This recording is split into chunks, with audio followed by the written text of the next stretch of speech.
Take you to eNCA's Rofhiwa Madzena, who is at West Park Cemetery, where Maponya is being laid to rest. In fact, I'm told we will have to come back to her in just a moment. That burial procession and service now underway at the West Park Cemetery, that's here in Johannesburg. And we'll check in with Rofhiwa Madzena in just a moment. Let me check in now and see. Rofhiwa, if you can hear me.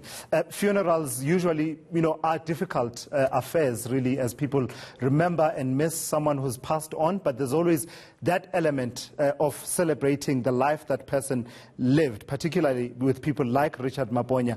What can you say in summing up what the tone and mood at the funeral has been today? Well, to us, of course, it would be a sad occasion, but the tone and the mood here is very celebratory and appreciative of the man that graced South Africa with his life and his amazing mind.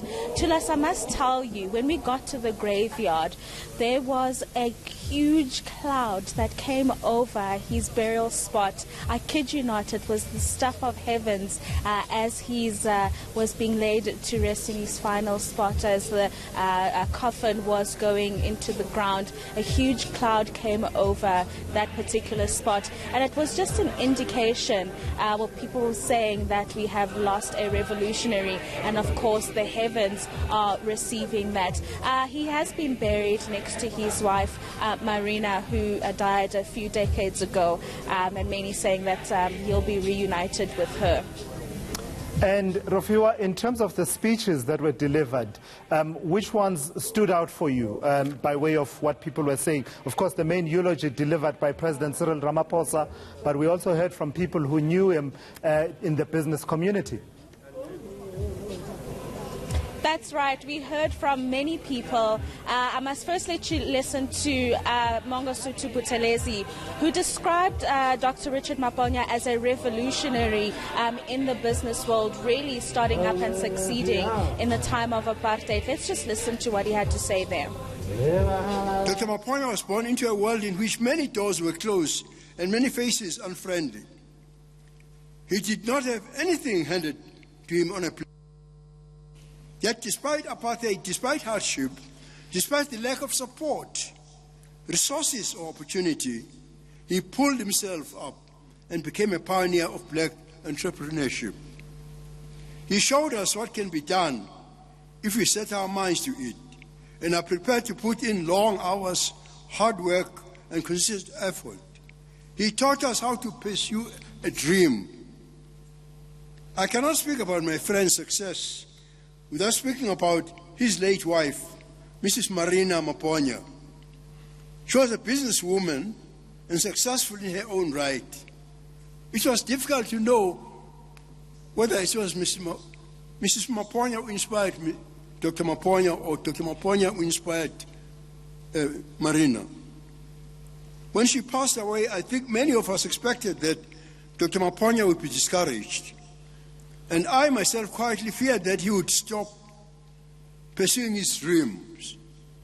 I know what it is to have a beloved wife who is one's equal in every way, because life seems impossible once they are gone. I was therefore pleased when I saw Dr. Maponya press on and continue to create success.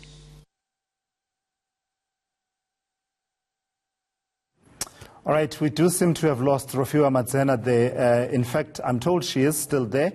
Rofhiwa, the works of the man speaking for themselves while he was alive, but those who have known him now attesting to his greatness after his passing on. Of course, there were presidents there. There was the current president, but also two former presidents, Kgalema Motlanthe and Thabo Mbeki, among the mourners. But we also heard from Felicia Mabuza Sato.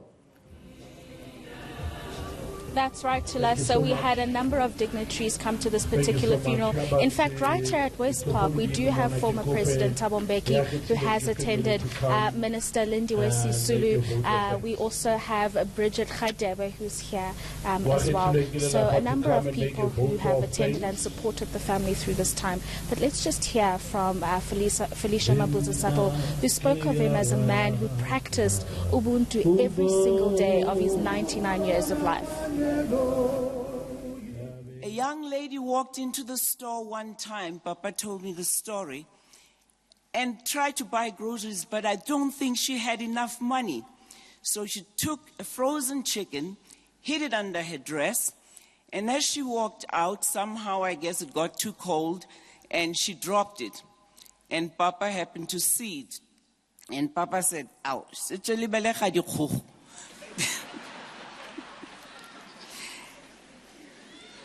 he did not get her arrested. He did not call the cops. He took her into his office, counseled her, found out what the problem was, and helped that lady out. So that is what we call Ubuntu in business.